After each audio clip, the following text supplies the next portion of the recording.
हरे कृष्णा आप सभी भक्तों हरे कृष्णा आप सभी भक्तों का हार्दिक स्वागत है हमारे आज के इस विशेष कार्यक्रम में जो श्री श्री राधा अष्टमी महोत्सव के ऊपर आधारित है। श्री राधा अष्टमी का उत्सव आज से 3-4 दिन पहले धूमधाम से मनाया गया था। रविवार 4 सितंबर की तिथि थी और सौभाग्य से उस दिन मैं यहाँ से लगभग 8-10 घंटे की दूरी पर एक बहुत सुंदर नगर है बेलगांव, महाराष्ट्र और कर्नाटक के बॉर्डर पर। वहाँ पर हमारी संस्था के एक बड़े प्रमुख सन्यासी श्री शिला भक्ति रसामदत्त स्वामी महाराज बेलगांव में वहाँ पर वे मंदिर में मुख्य रूप से एक सन्यासी के रूप में अपनी सेवाएं दे रहे हैं। तो बेंगलोर में कुछ भक्तों के समूह के साथ मुझे वहाँ जाने का परम सौभाग्य प्राप्त हुआ और श्री राधा अष्टमी का जो उत्सव था हमने वहाँ सुबह मंगल आरती 4:30 बजे से लेके दोपहर 1-1:30 बजे तक प्रसाद पाने तक हमने वहाँ पर धूमधाम से मनाया। तो आज का जो ये प्रवचन है वो प्रवचन भी भक्ति रसामृत महाराज ने उस दिन जो प्रवचन दिया था उसी पर आधारित है। उसी को ही थोड़ा सा और सरल बनाकर उसमें कुछ सरलता ऐड कर कर आज का प्रवचन देने का मैं प्रयास करूंगा। तो उसी संबंध में आज की ये कक्षा रहेगी। का आरंभ हम मंगलाचरण प्रार्थनाओं से करेंगे। ओम अज्ञानतिमिरान्धस्य ज्ञानञ्जनशलाकया चक्षुरुन्मीलितं येन तस्मै श्रीगुरवे नमः। श्रीचैतन्यमनोभीष्टं स्थापितं येन भूतले स्वयं रूपः कदा मह्यं ददाति स्वपदान्तिकम्।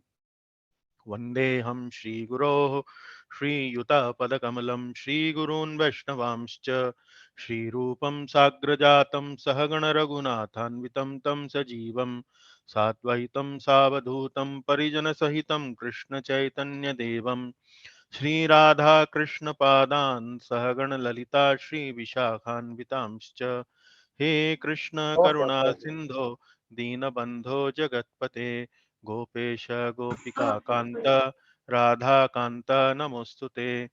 तप्त कांचन गौरांगी राधे वृंदावनेश्वरी वृषभानुसुते देवी प्रणमामि हरिप्रिये।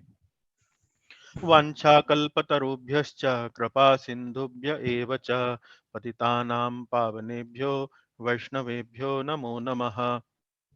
जय श्री कृष्ण चैतन्य प्रभु नित्यानंद श्री अद्वैत गदाधर श्रीवासादि गौर भक्त वृंद। हरे कृष्ण कृष्ण कृष्ण हरे हरे हरे राम राम राम हरे हरे।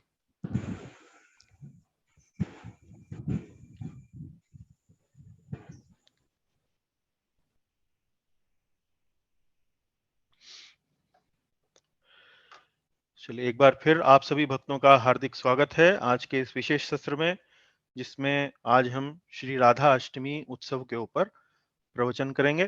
तो प्रवचन करने से पहले चूंकि उत्सव का वातावरण बनाने का प्रयास करेंगे, एक श्री राधा रानी के ऊपर एक प्रार्थना है उनके ऊपर आधारित, और उस प्रार्थना को हम थोड़ा सा गाने का प्रयास करेंगे।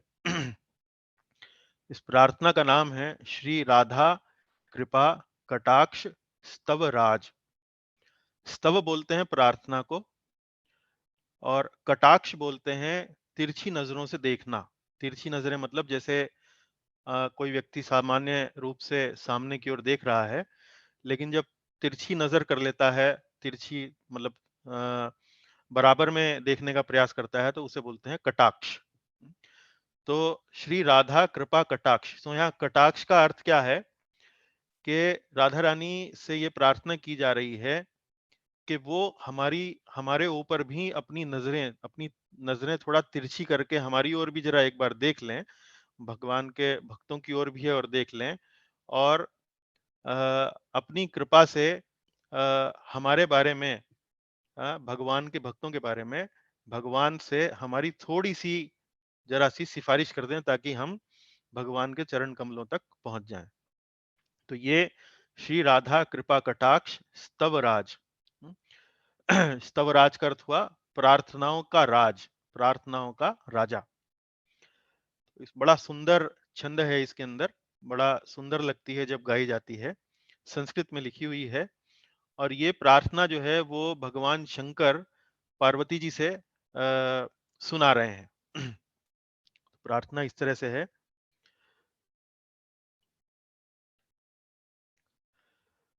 मुनीन्द्रवन्द्यवन्दिते त्रिलोकशोकहारिणि प्रसन्नवक्त्रपङ्कजे निकुञ्जभूविलासिनि ब्रजेन्द्रभानुनन्दिनि ब्रजेन्द्रसूनुसङ्गते कदा करिष्यसीह मां कृपाकटाक्षभाजनम् कदा करिष्यसीह मां कृपाकटाक्षभाजनम् अशोकवृक्षवल्लरीवितानमण्डपस्थिते प्रबालबालपल्लव प्रभारुणाङ्घ्रिकोमले वराभयस्फुरत्करे प्रभूतसम्पदालये कदा करिष्यसीह मां कृपाकटाक्षभाजनम् कदा करिष्यसीह मां कृपाकटाक्षभाजनम्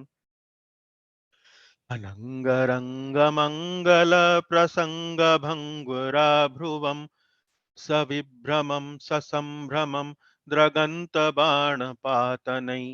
निरन्तरं वशीकृत प्रतीतनन्दनन्दने कदा करिष्यसीह मां कृपाकटाक्षभाजनम् कदा करिष्यसीह मां कृपाकटाक्षभाजनम् तडित्सुवर्णचम्पकप्रदीप्तगौरविग्रहे मुखप्रभापरास्तकोटिशारदेन्दुमण्डले विचित्रचित्रसञ्चरच्चकोरशावलोचने कदा करिष्यसीह मां कृपाकटाक्षभाजनम् कदा करिष्यसीह मां कृपाकटाक्षभाजनम् मदोन्मदाति यौवने प्रमोदमानमण्डिते प्रियानुरागरञ्जिते कलाविलासपण्डिते अनन्यधन्यकुञ्जराज्यकामकेलिकोविदे कदा करिष्यसीह मां कृपाकटाक्षभाजनम् कदा करिष्यसीह मां कृपाकटाक्षभाजनम् अशेषहावभावधीरहीरहारभूषिते प्रभूतशातकुम्भकुम्भकुम्भिकुम्भसुस्तनि प्रशस्तमन्दहास्यचूर्णपूर्णसौख्यसागरे कदा करिष्यसीह मां कृपाकटाक्षभाजनम् कदा करिष्यसीह मां कृपाकटाक्षभाजनम् मृणालवालवल्लरीतरङ्गरङ्गदौर्लते लताग्रलास्यलोलनीललोचनावलोकने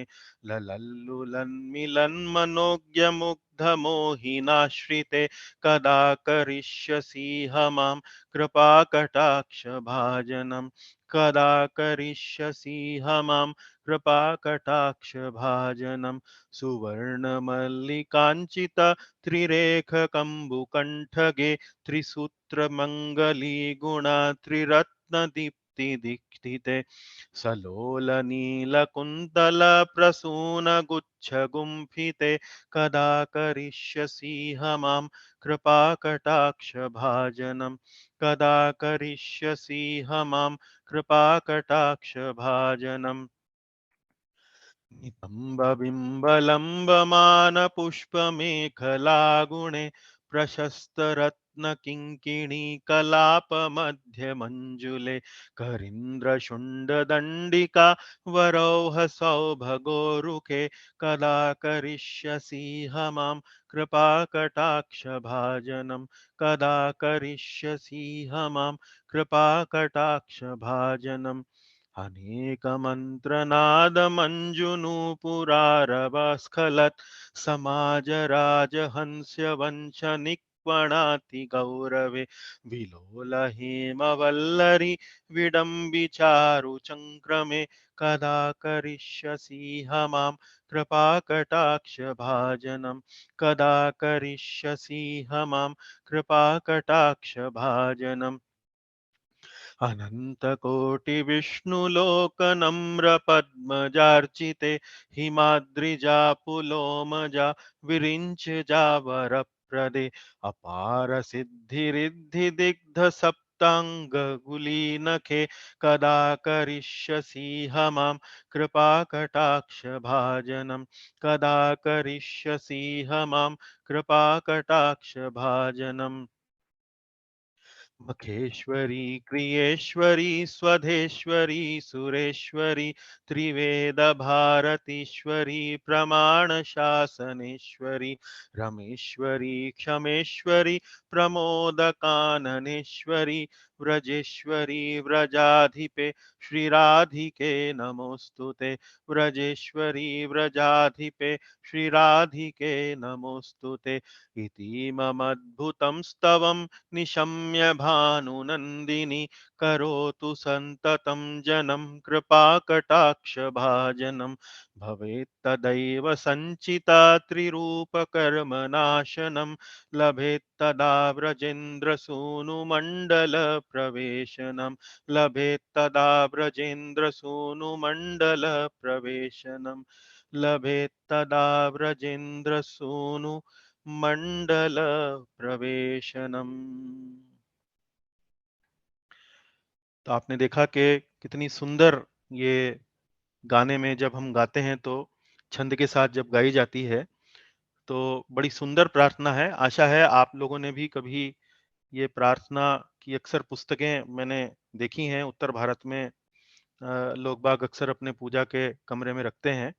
तो संभव है कि आप लोगों का भी इस प्रार्थना के साथ कभी दो चार हुआ हो, वास्ता पड़ा हो। तो चलिए इस प्रार्थना का जो अर्थ है उसके लिए मैं आपसे आग्रह करूंगा। इसका बड़ा सुंदर अर्थ है। श्रीमती राधा रानी की अलग-अलग गुणों के बारे में, अलग-अलग उनके चरित्र के विशेषताओं के बारे में इस प्रार्थना में भगवान शंकर जो हैं वो पार्वती जी से सुना रहे हैं। और प्रार्थना जो है ये श्रील व्यास देव जी ने लिखी हुई है। तो इसका जो अर्थ है वो आप गूगल पर जाकर जब टाइप करेंगे श्री राधा कृपा कटाक्ष अर्थ सहित, तो वो आपको अर्थ भी वहां पर मिल जाएगा। और बड़ा सुंदर इसके अलग-अलग अर्थ हैं। तो आपसे मैं आग्रह करूंगा कि कक्षा के बाद समय मिले तो आप इसके अर्थ को भी एक बार पढ़ें। तो आज की जो ये कक्षा है, ऐसा जैसा मैंने आपसे कहा कि श्रीमती राधा रानी के ऊपर है। श्री राधा अष्टमी का उत्सव आज से 2-3 दिन पहले जब हमने इतवार को 4 सितंबर को यहाँ पर मनाया, तो वहाँ पर बेलगांव में मंदिर में जब भक्ति सामृत महाराज की जो कथा थी, तो उसी कथा के ऊपर ये आज का प्रवचन आधारित है। कक्षा के बाद मैं आपको महाराज का प्रवचन भी यूट्यूब पर उपलब्ध है, वो प्रवचन भी मैं आपको भेज दूंगा, ताकि आप महाराज के प्रवचन में कोई पॉइंट अगर मेरे से छूट गया हो तो उनके प्रवचन के माध्यम से आप उसको भी, उस पॉइंट को भी सुन सकते हैं। तो महाराज ने अपने प्रवचन में चैतन्य चरितामृत नामक ग्रंथ से, चैतन्य चरितामृत के 3 भाग हैं, आदि लीला, मध्य लीला और अंत्य लीला। तो चैतन्य चरितामृत नामक ग्रंथ की आदि लीला के चौथे अध्याय के 56वें श्लोक से, जहां पर श्रीमती राधा रानी और भगवान श्री कृष्ण के बारे में चर्चा होती है, वहां पर एक जो दोहा आया है, जो एक पद आया है, वहां सर उन्होंने अपनी कक्षा आरंभ की थी। तो पद को पढ़ने से पहले थोड़ा सा मैं आपको बताऊंगा। चैतन्य चरितामृत नामक ये जो ग्रंथ है वो श्री चैतन्य महाप्रभु के ऊपर लिखा हुआ है। चूंकि हमारी कक्षा में अक्सर जो अ, आप लोग जो आते हैं वो कई लोग उनमें से उत्तर भारत में हैं, तो संभव है कि आपने चैतन्य महाप्रभु का नाम कम सुना हो या ना सुना हो, संभव है। तो गौड़ीय वैष्णव संप्रदाय में जिस संप्रदाय में इस्कॉन संस्था जुड़ी हुई है, उसमें श्रीमान चैतन्य महाप्रभु की शिक्षाओं का बहुत महत्व है। हरिओम। और अ, चैतन्य महाप्रभु जी की जो शिक्षाएं हैं, इस्कॉन संस्था में हम अ, उनको काफी सम्मान देते हैं, उनको काफी अग्रणी स्थान पर रखते हैं। तो चैतन्य महाप्रभु जी के बारे में तो आज ज्यादा चर्चा करने का अवसर नहीं है, लेकिन थोड़ा-सा मैं उनके बारे में इतना ज़रूर कहना चाहूँगा कि चैतन्य महाप्रभु जी आज से लगभग 500 वर्ष पूर्व उनका अवतार वो अवतरित हुए थे धराधाम पर। और चैतन्य महाप्रभु जी जो हैं वो भगवान श्री कृष्ण और श्रीमती राधा रानी का एक संयुक्त रूप हैं, जो आज से 500 वर्ष पूर्व पहले बंगाल क्षेत्र में, गौड़ क्षेत्र में वहाँ पर आए थे। और अ, ये जो संकीर्तन आंदोलन है, हरे कृष्ण महामंत्र का ये जो कीर्तन करने का ये जो आंदोलन है, ये जो मूवमेंट है, जिसकी एक शाखा इस्कॉन संस्था भी है, वास्तव में ये चैतन्य महाप्रभु जी से आता है, वहीं से ये आरंभ होता है। तो ये जो ग्रंथ है चैतन्य चरितामृत आदि लीला, ये श्रीमान चैतन्य महाप्रभु के भगवान श्री चैतन्य महाप्रभु के जीवन काल के जो आरंभ के जो दिन हैं, आरंभ की जो घटनाएं हैं, उनके ऊपर आधारित है। तो उसी ग्रंथ में चौथे अध्याय में 56वें श्लोक में भगवान श्री कृष्ण और श्रीमती राधिका, श्रीमती राधा रानी के बारे में एक श्लोक आता है, एक पद आता है। वहां से महाराज ने अपनी कक्षा आरंभ करी थी और वहीं से हम भी अपनी कक्षा आरंभ करते हैं। तो पद इस प्रकार है: राधा कृष्ण एक आत्मा दुई देह धरी, अन्योन्य विलासे रस आस्वादन करी। राधा कृष्ण एक आत्मा दुई देह धरी, अन्योन्य विलासे रस आस्वादन करी। इसका अर्थ इस प्रकार है: राधा कृष्ण एक आत्मा दुई देह धरी, अर्थात श्री राधिका तथा श्री कृष्ण एक ही हैं, किंतु उन्होंने दो देह धारण कर रखे हैं। अन्योन्य विलासे रस आस्वादन करी, अर्थात इस प्रकार वे प्रेम रस का आस्वादन करते हुए एक दूसरे से भोग विलास करते हैं। अन्योन्य विलासे रस आस्वादन करी, इस प्रकार वे प्रेम रस का आस्वादन करते हुए एक दूसरे से भोग विलास करते हैं। तो इस श्लोक के माध्यम से, इस पद के माध्यम से आप ये समझ सकते हैं कि यहाँ कहने का भाव ये है कि श्री श्री राधिका और भगवान श्री कृष्ण वो वास्तव में एक ही हैं, एक आत्मा, लेकिन उन्होंने दो देह धारण कर रखे हैं। और किस कारण से उन्होंने दो देह धारण कर रखे हैं? क्योंकि वे प्रेम के रस का आस्वादन करते हुए एक दूसरे से भोग विलास करते हैं। तो इसको सरल भाषा में हम इस प्रकार से समझ सकते हैं कि भगवान श्री कृष्ण जो हैं, वो पूर्ण पुरुषोत्तम भगवान हैं, परम सत्य हैं, पूर्ण रूप से स्वतंत्र हैं। वो किसी भी प्रकार से, किसी भी कारण से वो किसी के ऊपर भी आश्रित नहीं है, पूर्ण रूप से स्वतंत्र हैं। और चूंकि भगवान श्री कृष्ण पूर्ण रूप से स्वतंत्र हैं, तो जब वे आनंद का अनुभूति करना चाहते हैं, आनंद का आस्वादन करना चाहते हैं, तो वे अपना ही एक विस्तार करते हैं, और उस विस्तार का नाम है श्रीमती राधिका रानी, जिनका विस्तार वे इस प्रयोजन से करते हैं ताकि वे आनंद ले सकें। जैसे हम लोगों को जब आनंद की आवश्यकता होती है, हम लोग भी आनंद लेना चाहते हैं, तो हम किसी अपने दोस्त के पास जाते हैं, हम किसी अपने मित्र के पास जाते हैं, किसी जानने वाले के पास जाते हैं। तो जब हम किसी व्यक्ति के साथ हम होते हैं, तो हम आदान-प्रदान करते हैं भावनाओं का, बातचीत का, तो इस प्रकार से हम आनंद लेते हैं। तो हम अपने आनंद के लिए किसी दूसरे के ऊपर आश्रित हैं, किसी दूसरे व्यक्ति के ऊपर आश्रित हैं। लेकिन भगवान तो पूर्ण रूप से स्वतंत्र हैं। तो जब उनकी आनंद लेने की इच्छा होती है, तो वे अपना ही विस्तार करते हैं, और वो विस्तार कहलाती हैं, भगवान को आनंद देने वाली शक्ति जो कहलाती हैं, वो कहलाती हैं श्रीमती राधिका। तो आप इस चित्र में भी देख रहे हैं कि कैसे भगवान श्री कृष्ण श्रीमती राधिका रानी के सानिध्य में, उनकी संगत में एक आनंदमय रूप से बांसुरी वादन कर रहे हैं। अब हम ये जो अनुवाद हमने पढ़ा इस पद का, ये शिल प्रभुपाद जी ने लिखा है, और अब हम उसी पद का तात्पर्य जो प्रभुपाद जी ने चैतन्य चरितामृत पुस्तक में चौथे अध्याय के 56वें श्लोक का जो अनुवाद, जो तात्पर्य दिया है, उस तात्पर्य को हम पढ़ेंगे। जब हम इस तात्पर्य को पढ़ेंगे तो आपको ऐसी अनुभूति हो सकती है कि ये तो बड़ा कठिन अ, भाषा में लिखा हुआ है, समझ में नहीं आ रहा है। तो ऐसा संभव है क्योंकि वास्तव में ये जो तात्पर्य है थोड़ा तकनीकी आपको प्रतीत हो सकता है, लेकिन ध्यान से इसको सुनिए, ध्यान से इसमें जो बातें लिखी गई हैं उनको थोड़ा-सा याद करने का प्रयास कीजिए। आगे आने वाली कक्षा में हम इन सभी जो बातें यहाँ इस तात्पर्य में दी गई हैं, उनको विस्तार से सरलता से अधिक समझाने का प्रयास करेंगे।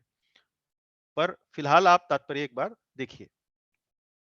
भौतिकतावादियों के लिए राधा तथा कृष्ण दोनों ही गुत्थी बने हुए हैं। गुत्थी का अर्थ यहाँ पर है पजल बने हुए हैं, मतलब एक प्रश्न चिन्ह बने हुए हैं, समझ में नहीं आते हैं। भौतिकतावादियों के लिए राधा तथा कृष्ण दोनों ही गुत्थी बने हुए हैं। शिला स्वरूप दामोदर की डायरी से उद्धृत उपर्युक्त विवरण संक्षिप्त विवेचना है, किंतु इन दोनों व्यक्तित्वों के रहस्य को समझने के लिए काफी आध्यात्मिक अंतर्दृष्टि चाहिए। तो यहाँ प्रभुपाद जी कह रहे हैं कि राधा और कृष्ण को समझना बड़ा कठिन है, लेकिन इन दोनों व्यक्तित्वों को, इनके रहस्य को जानने के लिए हमें काफी आध्यात्मिक अंतर्दृष्टि की आवश्यकता होगी। एक दोनों को भोग रहा है। वेदांत दर्शन के अनुसार शक्ति और शक्तिमान में कोई अंतर नहीं है। तो यहाँ शक्ति किसे कहा गया है? यहाँ शक्ति कहा गया है श्रीमती राधिका को, और शक्तिमान कहा गया है भगवान श्री कृष्ण को। और ये कह रहे हैं वेदांत दर्शन के अनुसार शक्ति तथा शक्तिमान में कोई अंतर नहीं है, दोनों एक हैं। इन दोनों में अंतर नहीं किया जा सकता, जिस प्रकार अग्नि और उसकी ऊष्मा में कोई अंतर नहीं किया जा सकता। तो अग्नि और ऊष्मा, यदि मैं आपसे कहूं कि अग्नि मेरे सामने जल रही है लेकिन उसमें कोई ऊष्मा नहीं है, तो आप मेरी बात का विश्वास नहीं करेंगे। तो जैसे किसी अग्नि की कल्पना बिना ऊष्मा के, बिना प्रकाश के नहीं कर सकते हैं, ऐसे ही हम भगवान श्री कृष्ण की कल्पना श्रीमती राधिका के बिना नहीं कर सकते हैं। तो उनमें वही संबंध है जो अग्नि और ऊष्मा में है, दोनों एक ही हैं। अग्नि बिना ऊष्मा के नहीं हो सकती, और जहां ऊष्मा होगी वहां अग्नि होना आवश्यक है। परम सत्य हर वस्तु परम सत्य की हर वस्तु अचिंत्य है, अतएव सापेक्ष संज्ञान में शक्तिमान तथा शक्ति के एकत्व की सच्चाई को गले से उतार पाना कठिन है। तो यहां देखिए, यहां क्या बात कही जा रही है? परम सत्य की हर वस्तु अचिंत्य है। अचिंत्य का मतलब यह है उसके बारे में आप ठीक से जल्दी से समझ नहीं सकते। अचिंत्य मतलब जो हमारी बुद्धि के, हमारी समझ के परे है। परम सत्य का जो शब्द आया है वो किसके लिए आया है? वो आया भगवान के लिए। तो परम सत्य की हर वस्तु अचिंत्य है। भगवान को समझ पाना बड़ा कठिन है। इसका अर्थ ये हुआ भगवान को समझ पाना कठिन है, यानी कि हमारी बुद्धि से परे है, अचिंत्य है। अतएव सापेक्ष संज्ञान में शक्तिमान तथा शक्ति के एकत्व की सच्चाई को गले से उतार पाना कठिन है। देखिए यहां भी भाषा थोड़ी कठिन लग सकती है आपको। सापेक्ष संज्ञान में, सापेक्ष संज्ञान का अर्थ समझिए। सापेक्ष संज्ञान का अर्थ होता है जैसे भगवान तो मैंने आपको बताया कि जैसे स्वतंत्र हैं। स्वतंत्र मतलब उन्हें किसी की आवश्यकता नहीं है, वो किसी के ऊपर आश्रित नहीं है, है? स्वयं उनके पास संपूर्ण बुद्धि है, संपूर्ण वैभव है, संपूर्ण रूप से आनंद लेने के लिए स्वतंत्र हैं। उनको कोई अलग से किसी दूसरे अन्य वस्तु की आश्रय लेने की कोई आवश्यकता नहीं है। लेकिन हम लोगों के साथ ऐसा नहीं है। इस भौतिक जगत में जो जीव रहते हैं उनके साथ ऐसा नहीं है। यदि उनको जन्म लेना होता है, वो उनके लिए उनको एक माता-पिता चाहिए। माता-पिता जब साथ आते हैं तब किसी जीव का जन्म होता है। अब उसी जीव को कोई ज्ञान लेना हो तो उसे गुरु के पास जाना पड़ता है, उसे स्कूल जाना पड़ता है। उसे धन कमाना हो तो उसे किसी के यहाँ नौकरी करनी पड़ती है या कोई व्यापार अपना आरंभ करना पड़ता है। तो हम जो भौतिक जगत में जो जीवात्माएं हैं वो सापेक्ष सापेक्ष हैं। सापेक्ष मतलब हमारा जो अस्तित्व है वो किसी अन्य के अस्तित्व के ऊपर निर्भर करता है। तो यही बात यहाँ पर प्रभुपाद जी लिख रहे हैं। अतएव सापेक्ष संज्ञान में शक्तिमान तथा शक्ति के एकत्व की सच्चाई को गले से उतार पाना कठिन है। इसलिए प्रभुपाद जी ये कह रहे हैं कि शक्ति और शक्तिमान जो है वो एक हो सकते हैं। श्रीमती राधिका और भगवान श्री कृष्ण जो हैं वो एक ही हो सकते हैं, लेकिन साथ ही साथ उनका देह जो है, उनका रूप जो है वो अलग-अलग भी हो सकता है। ये किसी भौतिक जगत के व्यक्ति को जो सापेक्षिक जगत में रहता है, जो रिलेटिव जगत में रहता है, ऐसे व्यक्ति को इन सच्चाइयों का इन तर्कों के बारे में समझाना उनकी उसके उसको गले से उतार पाना उसके ये बड़ा कठिन है। लेकिन श्री चैतन्य द्वारा प्रतिपादित अचिंत्य भेदाभेद तत्व ही एकमात्र साधन है जिसके आध्यात्म से ऐसी गुत्थियां समझी जा सकती हैं। तो यहाँ प्रभुपाद जी जो हैं वो चैतन्य महाप्रभु का गुणगान कर रहे हैं। कह रहे हैं कि ये जो तत्व होते हैं कि श्रीमती राधिका कौन है, भगवान श्री कृष्ण कौन है, इनका आपस में संबंध क्या है, ये ये परम सत्य की किस प्रकार से व्याख्या करते हैं, इन सब गुत्थियों को समझना एक साधारण इस भौतिक जगत के जीव के लिए बड़ा कठिन है। लेकिन ये संभव कब हो पाता है जब श्री चैतन्य महाप्रभु जैसे एक सिद्ध जो व्यक्तित्व हैं, जब उनके माध्यम से हम ये सब बातें समझते हैं, जो स्वयं भगवान श्री कृष्ण और श्रीमती राधिका का मिला-जुला स्वरूप है, जब उनके सिद्धांतों के माध्यम से हम इन सब बातों को समझते हैं, तभी हम आध्यात्म की इस प्रकार की जो गुत्थियां हैं, इस प्रकार की जो ये कठिन जो समझने वाली बातें हैं, उनको समझने का थोड़ा प्रयास कर सकते हैं। अब देखिए राधा रानी के बारे में लिखते हैं। निस्संदेह श्री राधा रानी श्री कृष्ण की अंतरंगा शक्ति हैं और वे निरंतर श्री कृष्ण के आनंद को बढ़ाती रहती हैं। तो यहाँ दो बातें लिखी हैं इस पंक्ति में। राधा रानी कौन है? राधा रानी भगवान श्री कृष्ण की शक्ति हैं। ये तो बात हमने पहले भी पढ़ लिया, शक्ति और शक्तिमान। लेकिन किस प्रकार की शक्ति है? अंतरंगा शक्ति है। अंतरंगा मतलब अंदरूनी शक्ति है, भगवान श्री कृष्ण की अंदरूनी आध्यात्मिक शक्ति है और वे निरंतर श्री कृष्ण के आनंद को बढ़ाती रहती हैं। तो मैंने आपको थोड़ी देर पहले बताया कि राधा रानी का कार्य क्या है? राधा रानी का कार्य है भगवान श्री कृष्ण को आनंद देना। और वे श्री कृष्ण के आनंद को बढ़ाती रहती हैं। निर्विशेषवादी इसे तब तक नहीं समझ सकते जब तक कि वे किसी महाभागवत की सहायता न लें।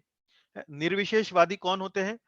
निर्विशेषवादी वो दार्शनिक होते हैं जो भगवान का जो साकार स्वरूप है, जैसे श्री कृष्ण हो गए, श्री राधिका हो गए, इस साकार स्वरूप को वो नहीं समझते हैं। वो कहते हैं कि परम सत्य तो वास्तव में निराकार है। न? तो वैष्णव सिद्धांत के विरुद्ध है ये जो तर्क है, ये वैष्णव सिद्धांत के विरुद्ध है। तो इसीलिए यहाँ प्रभुपाद जी लिख रहे हैं कि निर्विशेषवादी इसे तब तक नहीं समझ सकते जब तक कि वे किसी महाभागवत की सहायता न लें, किसी भक्त की सहायता न लें, किसी वैष्णव की सहायता न लें, जब तक ये जो निर्विशेषवादी हैं इस बात को नहीं समझ सकते। राधा नाम ही बताता है कि वे श्री कृष्ण के विलास की सर्वोच्च स्वामिनी हैं। इस तरह वे श्री कृष्ण तक जीव की सेवा पहुंचाने की माध्यम हैं। तो राधा रानी के माध्यम से ही जीव जो है अपनी सेवा को भगवान श्री कृष्ण तक पहुंचाता है। इसलिए वृंदावन के भक्त श्रीमती राधा रानी की कृपा चाहते हैं जिससे वे श्री कृष्ण के प्रिय सेवक माने जा सकें। तो आप देखिए वृंदावन जब आप जाते हैं तो वहां आप देखेंगे कि हर व्यक्ति जो वृंदावन वासी है वो वास्तव में श्रीमती राधा रानी की कृपा चाहता है। इसलिए वो राधे राधे राधे राधे, कोई रिक्शा वाला भी होगा, कोई टेम्पो वाला भी होगा, कोई दुकानदार भी होगा, वृंदावन की गलियों में अगर आप घूम रहे होंगे तो कोई वृक्ष भी होगा, तो वहां राधे राधे राधे राधे। ऐसा क्यों? क्योंकि वे वास्तव में जानते हैं कि अगर राधा रानी की कृपा हमारे ऊपर हो गई तो राधा रानी की कृपा से हम भगवान श्री कृष्ण तक बड़ी सरलता तक पहुंच जाएंगे। इसके बारे में और आगे अपनी कक्षा में हम चर्चा करेंगे। अब श्री चैतन्य महाप्रभु लौह युग के पतितात्माओं को भगवान के दिव्य संबंध के नियम बताने के लिए उनके पास चलकर आते हैं। तो लौह युग से क्या मतलब है? लौह युग का मतलब है कलयुग। है तो जिस युग में हम रह रहे हैं इसको कलयुग कहा गया है। इसीलिए जो सत्य युग था, जो द्वापर युग था और जो आपका त्रेता युग था, ये स्वर्ण युग, रजत युग, इस प्रकार से उनको बताया गया है। तो कलयुग को यहाँ पर लौह युग कहा गया है। तो लौह युग में यानी कि कलयुग में चैतन्य महाप्रभु की कृपा से हम जैसी जो पतित आत्माएं हैं, जो इस भौतिक जगत में पतित एक प्रकार से स्थिति में भटक रही हैं, चैतन्य महाप्रभु भगवान के इन दिव्य संबंधों के नियम बतलाने के लिए कि श्रीमती राधा रानी कौन है, भगवान श्री कृष्ण कौन है, स्वयं आते हैं और उनको अपनी शिक्षाओं के माध्यम से ये सब बातें समझाते हैं। श्री चैतन्य के कार्यकलाप उनकी अंतरंगा शक्ति के आह्लादनी अंश की भूमिका अदा करने वाले हैं।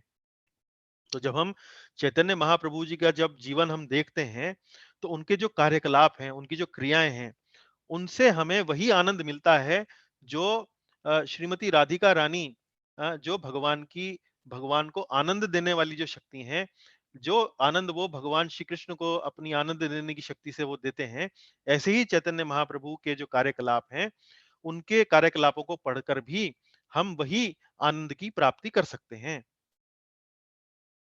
भगवान श्री कृष्ण सर्वशक्तिमान सच्चिदानंद विग्रह हैं।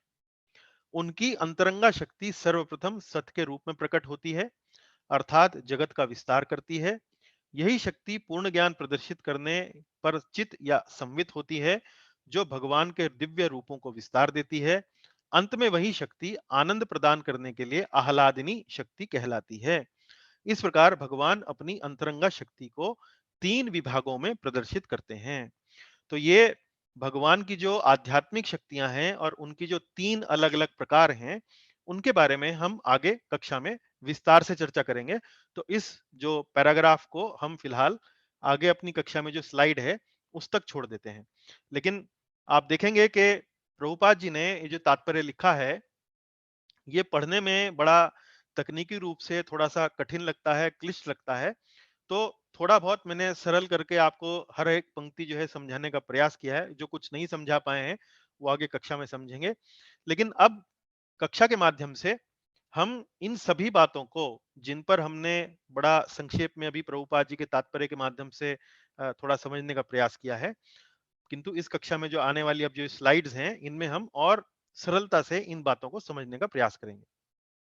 तो आज की कक्षा में मुख्य रूप से हम 3 विषयों के ऊपर चर्चा करेंगे। श्रीमती राधिका रानी कौन है? श्री राधिका रानी सर्वश्रेष्ठ गोपी कैसे हैं? और उनका आविर्भाव। आविर्भाव का मतलब प्राकट्य, या यूं कहिए उनका जन्म। जैसे हम बर्थडे मनाते हैं ना, हमारा जिस दिन जन्म होता है, तो ऐसे ही श्रीमती राधिका रानी का आविर्भाव इस धराधाम पर कैसे हुआ, उसकी कथा क्या है, उस कथा को भी हम श्रवण करेंगे।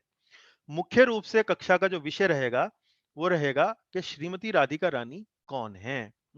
क्योंकि इस विषय को लेकर, इस बात को लेकर बहुत अधिक अधिक जो है भ्रांतियां हैं, बहुत अधिक जो हैं वो गलतफहमियां लोगों में रहती हैं। कई लोग समझते हैं कि श्रीमती राधिका रानी एक स्त्री हैं, भगवान जो है एक पुरुष हैं।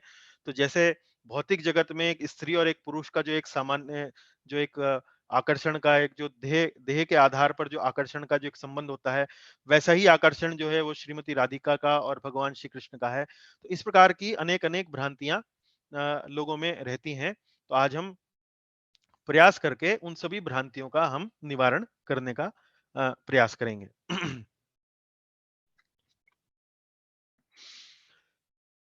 तो श्रीमती राधिका कौन है, राधा रानी कौन है? तो ये समझिए कि श्रीमती राधिका रानी को समझना बहुत कठिन है।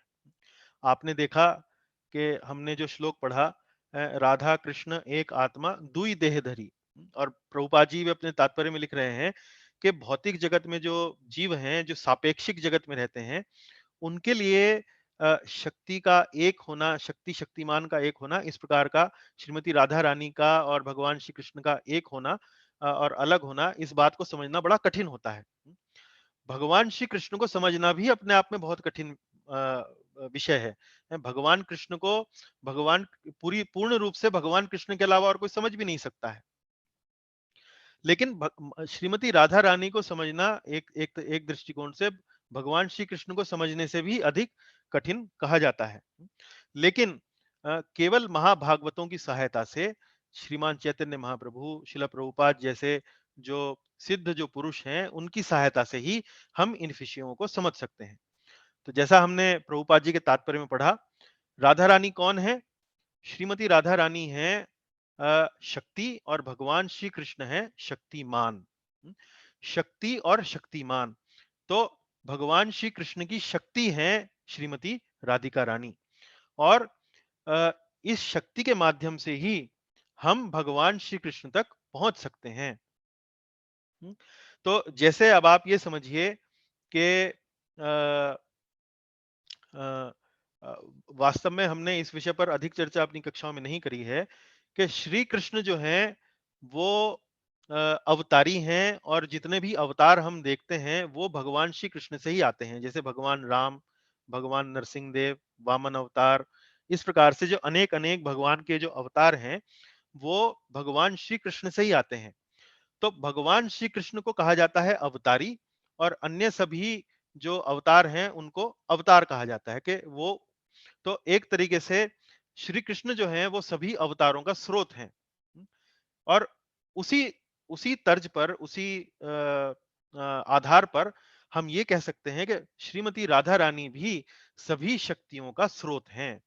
जैसे भगवान श्री कृष्ण शक्तिमान हैं, और श्रीमती राधा रानी जो है वो शक्ति हैं, और श्रीमती राधा रानी भी सभी शक्तियों का स्रोत हैं। इसको हम कैसे समझ सकते हैं कि जैसे अ, ये बताया गया है कि 3 प्रकार की कांताएँ हैं, 3 प्रकार की जो आभाएँ हैं, वो श्रीमती राधा रानी से उत्पन्न होती हैं। कौन-कौन सी? जैसे वृंदावन की गोपियाँ, वो कहाँ से आती हैं? वो भी श्रीमती राधा रानी से ही आती हैं। वैकुंठ की लक्ष्मियाँ, तो गोलोक वृंदावन में तो गोपियाँ हैं, और वैकुंठ धाम में लक्ष्मी देवी हैं। तो वैकुंठ की जितनी भी लक्ष्मियाँ हैं, वो भी सब श्रीमती राधा रानी से ही आती हैं। और द्वारका धाम में जो भगवान श्री कृष्ण की, जो भगवान की जो रानियाँ हैं, वो भी वास्तव में राधा रानी से ही उत्पन्न होती हैं। तो ये उदाहरण मैं किस तरह से दे रहा हूँ आपको? जैसे मैंने आपको समझाया कि श्री कृष्ण ही सभी अवतारों का स्रोत हैं, इसी प्रकार से भगवान की जो संगनियाँ हैं, भगवान की जो आनंद देने वाली जो शक्तियाँ हैं, वो सभी जो हैं वो श्रीमती राधिका रानी से आती हैं। अब आप यह देखिए कि इस बात को हम कैसे समझेंगे कि भगवान श्री कृष्ण शक्तिमान हैं और श्रीमती राधिका रानी शक्ति हैं। ये एक थोड़ा-सा एक साधारण सामान्य उदाहरण से हम समझ सकते हैं। जैसे हम लोग भी भगवत गीता के माध्यम से हम समझ सकते हैं कि हम लोग भी, जीवात्माएँ भी जो हैं वो भगवान का ही अंश हैं। जैसे भगवान हैं, वैसे ही हम भी उनका एक छोटा-सा एक कण हैं, छोटा-सा उनका एक पार्ट हैं, एक टुकड़ा हैं। तो भगवान शक्तिमान है, वैसे ही हम भी शक्तिमान हैं, और हमारे अंदर भी शक्तियां हैं, लेकिन हमारे अंदर जो शक्तियां हैं वो बहुत ही छोटी मात्रा में है, बहुत ही कम मात्रा में है। किंतु भगवान की जो शक्तियां हैं वो अनंत मात्रा में है, वे पूर्ण है। भगवान पूर्ण रूप से शक्तिमान है। भगवान की जो शक्ति है श्रीमती राधिका रानी, वो भी पूर्ण शक्ति हैं, लेकिन हम वास्तव में जो है वो शक्तिमान है, लेकिन बहुत छोटे से शक्तिमान है। लेकिन हमारी शक्तियां भी जो हैं वो बहुत छोटी सी हैं। हमारी शक्तियां कैसे हैं? जैसे हमारे अंदर देखने की शक्ति है, हमारे अंदर बोलने की शक्ति है, हमारे अंदर कुछ कार्य करने की शक्ति है, हमारे अंदर बुद्धि की शक्ति है। तो अलग-अलग प्रकार की शक्तियां हमारे अंदर विद्यमान हैं, और इन शक्तियों के माध्यम से हम भी अपना एक छोटा-सा संसार बनाते हैं, छोटा-सा एक एक जगत बनाते हैं।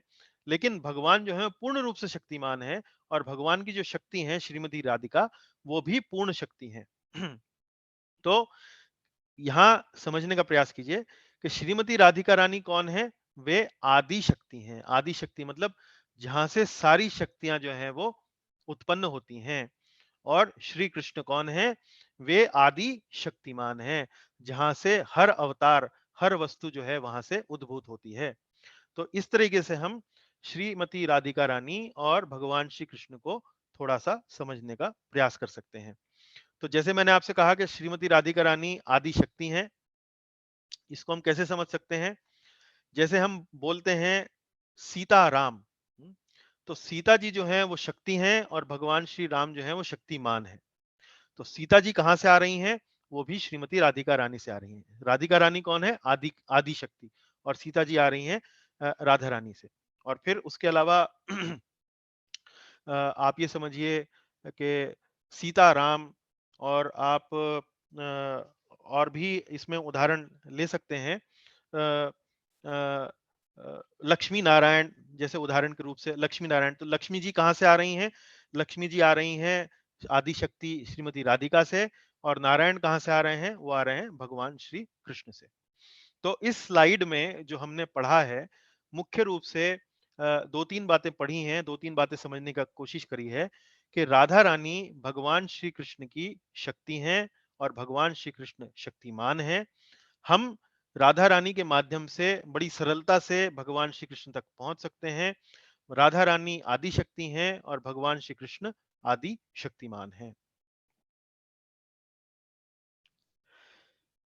अब हमने ये बात आपसे कही कि जो वैकुंठ जगत की शक्तियां हैं या जो गोलोक धाम में जो शक्तियां हैं जिसे गोपियां कहते हैं, वो सब श्रीमती राधिका रानी से आ रही हैं।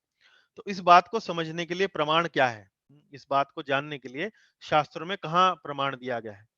तो ब्रह्म संहिता में 29वां जो श्लोक आता है वो इस प्रकार से है। चिंतामणि प्रकर सद्मसु कल्प वृक्ष लक्षावृतेषु सुरभिरभिपालयन्तम् लक्ष्मी सहस्र सत संभम सेव्यमानम गोविंदमादि पुरुषम तमहम भजामि। तो इस श्लोक का अर्थ क्या है? चिंतामणि प्रकर सद्मसु कल्प वृक्ष। तो आखिरी अंतिम पंक्ति से देखते हैं, ये ब्रह्म संहिता क्या है? ब्रह्म संहिता में ब्रह्मा जी जो हैं वो भगवान श्री कृष्ण से प्रार्थनाएं कर रहे हैं, अपनी प्रार्थनाएं अर्पित कर रहे हैं ब्रह्मा जी भगवान श्री कृष्ण को। और हर पद में अंत में क्या है? गोविंदम आदि पुरुषम तम हम भजामी। मैं उन आदि पुरुष गोविंद की पूजा करता हूं जो। और उसके बाद जो ये पहली 3 पंक्तियां हैं उनमें उन आदि पुरुष गोविंद की अलग अलग जो यहाँ पर विशेषताएं हैं वो ब्रह्मा जी जो हैं उनका गुणगान करते हैं। तो पहली विशेषता क्या बता रहे हैं इस पद में? चिंतामणि प्रकर सद्मसु कल्प वृक्ष, अर्थात आदि पुरुष गोविंद ऐसे स्थान पर निवास करते हैं जो चारों ओर से कल्प वृक्षों से घिरे हुए हैं। जो वास्तव में जिस स्थान पर रहते हैं वहां पर अनेक अनेक रत्न जो हैं वो जड़े हुए हैं। तो कल्प वृक्षों से घिरे रत्न जनित स्थानों पर निवास करते हैं। लक्षावृतेषु सुरभिर अभिपालयंतम, सुरभि गौओं का पालन करते हैं। सुरभि गायें कौन सी होती हैं? सुरभि गायें वो होती हैं जिनसे आप यदि कुछ भी मांगे तो वो तुरंत आपको प्रदान कर सकती हैं।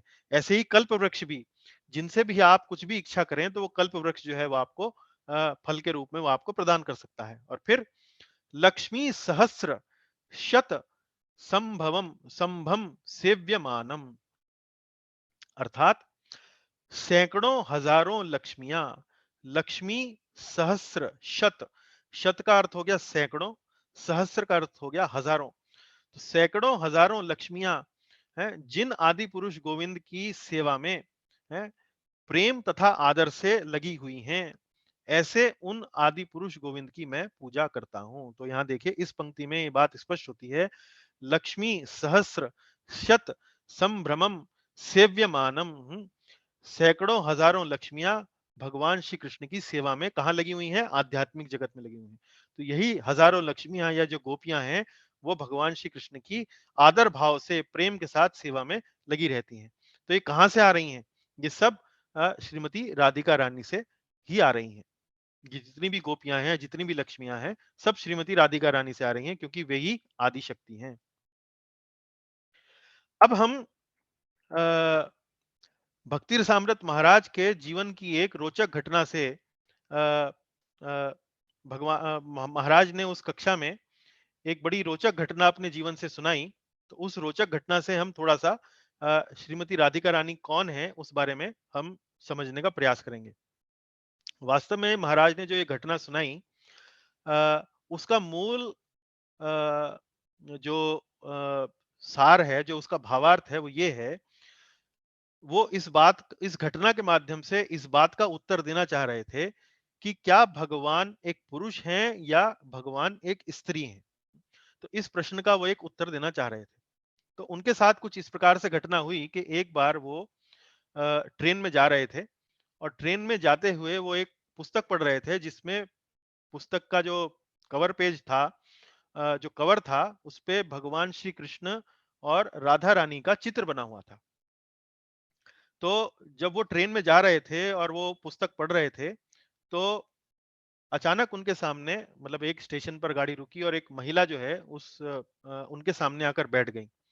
तो महाराज को बाद में पता चला कि वो महिला जो थी वो एक स्त्री महिला जो थी वो एक किसी विश्वविद्यालय में अध्यापिका थी।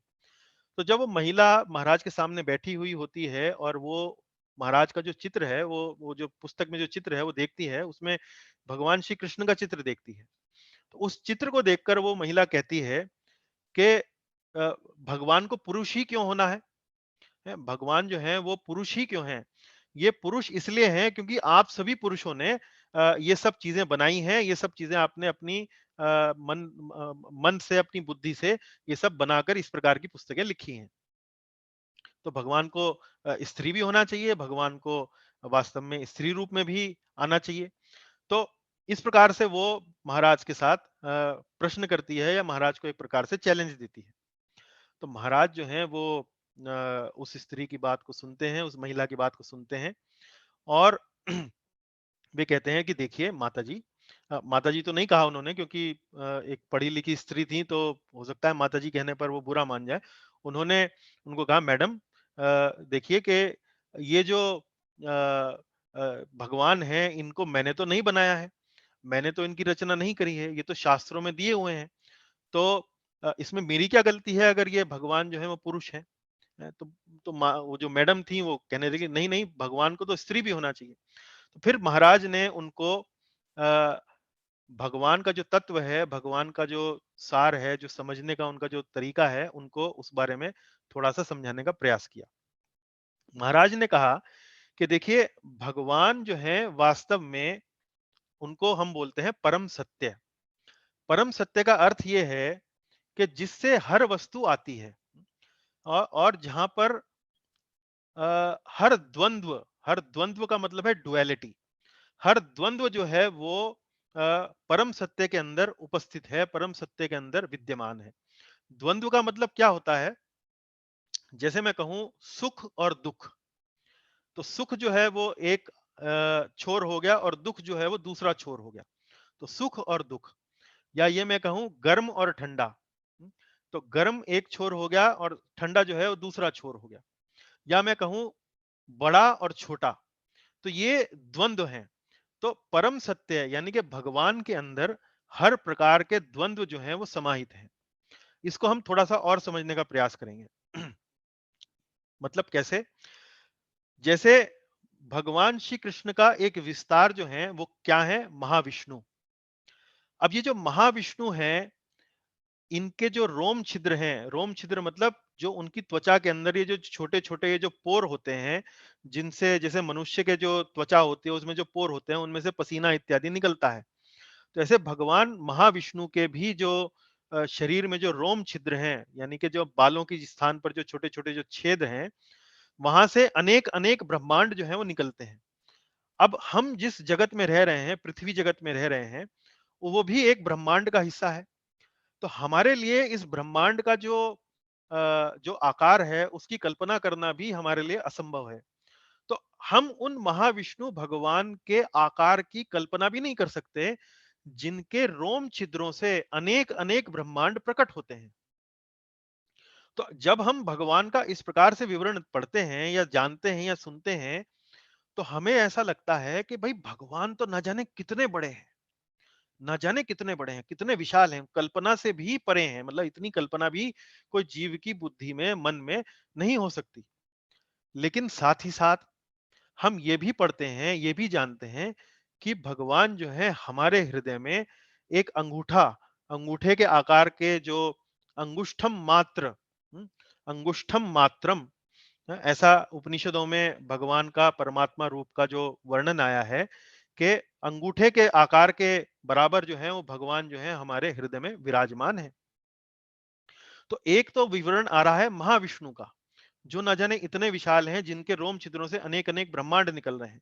एक विवरण आ रहा है परमात्मा का, जो हमारे हृदय के अंदर, जीव के हृदय के अंदर एक अंगूठे के आकार के हैं। तो आप पूछेंगे कि भाई अंगूठे के आकार के हैं तो भाई चींटी के शरीर के अंदर वो कैसे आएंगे? चींटी तो हमारे अंगूठे से भी बड़ी है। तो चींटी के शरीर में चींटी के अंगूठे के आकार के हैं। हमारे शरीर में हमारे अंगूठे के आकार के हैं, और चींटी के शरीर में चींटी के अंगूठे के आकार के अनुपात के हिसाब से परमात्मा रूप में वहां विद्यमान है। लेकिन इतना ही नहीं है, हम आगे भी पढ़ते हैं, आगे भी समझते हैं भगवान को वैदिक शास्त्रों से। ऐसा बताया गया है कि भगवान जो है वो हर अणु के अंदर भी विद्यमान है। अणु का मतलब होता है एटम। एटम का मतलब क्या? जो छोटे से छोटी इकाई है, मान लीजिए जैसे ये एक स्टेपलर है। तो स्टेपलर जो है, अगर मैं इसकी छोटी से छोटी इकाई तक अगर पहुंचना चाहूं तो मैं कहां पहुंचूंगा? एक अणु, एक एटम तक मैं पहुंचूंगा। तो भगवान जो है वो एक अणु के अंदर भी विद्यमान है। और ये बात हमें कहां पता लगती है कि भगवान अणु से भी अणु के अंदर भी विद्यमान है? ये बात हमें पता लगती है ब्रह्म संहिता के 35वें श्लोक में।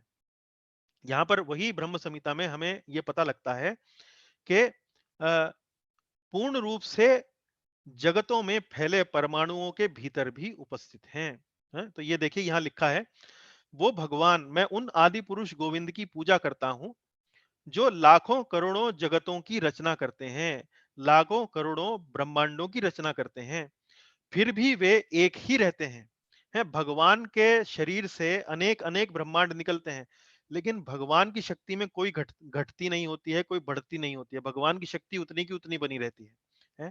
तो लाखों करोड़ों शरीर, लाखों करोड़ों ब्रह्मांड की रचना करते हैं, लेकिन फिर भी एक ही रहते हैं। और उनके भीतर, भगवान के भीतर भी सारे जगत रहते हैं। तो ये सारे जगत कहां से हैं? भगवान के भीतर से आए हैं।